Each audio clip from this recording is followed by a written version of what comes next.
We've been involved in Lawson Park for approximately 8 years, and its extraordinary location was immediately commensurate with some of the ideals that were being expressed about the future of Grizedale arts and the vision.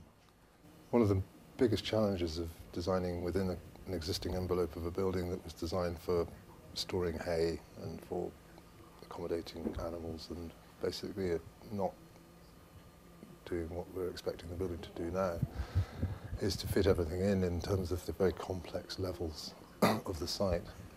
The heart of the building is where all the artists can gather.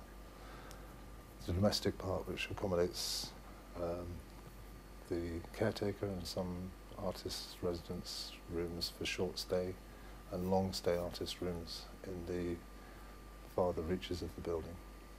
The planning issues around the building are obviously quite unique, it being located in the Lake District National Park. We have a very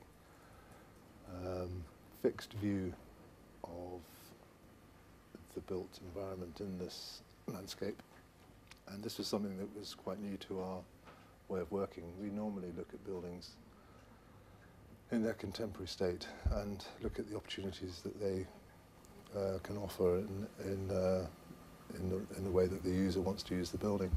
We've never really had to deal with the idea of not being able to change a building. I mean, an architect's role is really about enabling change and making change possible, and to actually be confronted with an idea where you can't change anything was extraordinarily challenging. The idea of having artists within a building where you can't see out to the landscape, or a building which is essentially dark, it's designed as it is a barn, is a challenge and contradictory to what one would expect for an artist's residence. We've tried to exploit some of these challenges to heighten the experience of light and heighten the experience of view where we can within the building.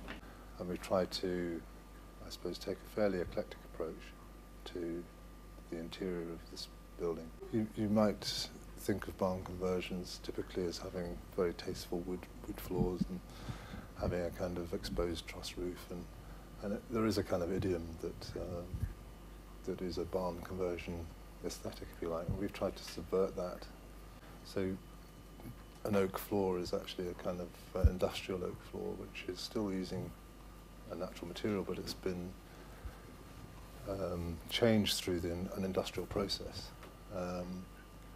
And it's still a very beautiful material, but it has a different aesthetic that you don't associate with this kind of environment. It's actually used in airports generally. It's a very hard-wearing material, so it's robust, it's kind of appropriate, but it's not typical.